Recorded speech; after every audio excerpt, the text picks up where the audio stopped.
Here we are again. It's Tuesday afternoon, it's raining, and I'm back here at the nerve centre of the state-of-the-art production facility of Lockdown Licks.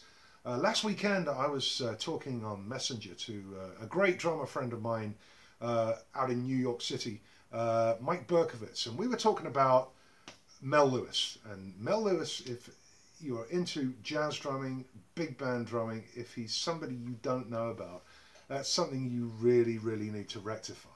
And Mike was asking me about how I defined the stylistic difference between a drummer like Mel Lewis on the one hand and a drummer like Buddy Rich on the other hand. Because in a piece I did a couple of weeks ago, I was talking about two great books, one about Buddy and one about Mel. And I said that I considered the as a big band drummer, I tried to kind of get some notional midpoint between their two styles. Now, when I started out in big bands in the 1970s, my three drum heroes were Buddy, Louie Bellson, and Butch Miles.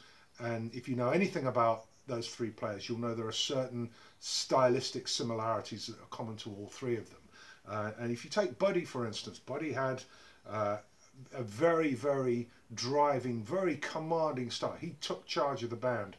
As I said in a piece for the Zildjian Company some years ago, he laid down the law of rhythm. Lots of definition from the ride cymbal, high-pitched crashes, very crisp-sounding snare drum. So Buddy's time and phrasing is right up there in the lead trumpet kind of register. And the same could be said of Louie Bellson and Butch Miles too. Mel Lewis, on the other hand, is an entirely different matter.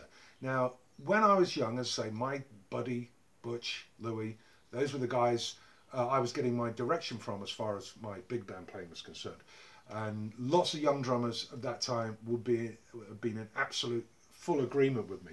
But when I started getting to know trumpet players and saxophone players and such, they talked about Mel Lewis a lot of the time. And my trumpet playing buddy back in those early days, Richard Isles, loaned me his copy of this long playing record. And there were two particular tracks on here, one called Little Rascal on a Rock, which is kind of like a medium swing tempo, and the other one, Cherry Juice, which is a slightly faster swing tempo. And it was a completely different feeling, the position of the drums in the band in terms of the placement of the time.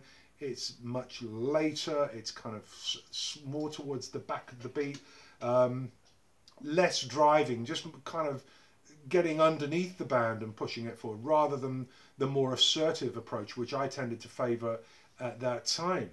And so talking about Mel's frequency range as compared to Buddy's, Mel used softer, lower pitched cymbals, calfskin heads, lower tuning around the drums, and so Mel's frequency range was kind of down with the tenor saxes and trombones.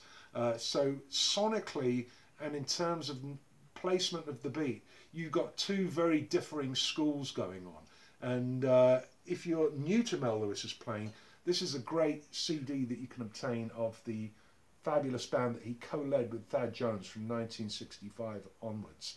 And it contains 3 albums from that early period, and they're great. And you'll just hear the sound of swing drumming in a completely different way. So a new influence. If you don't know about Mel Lewis, you need to check him out.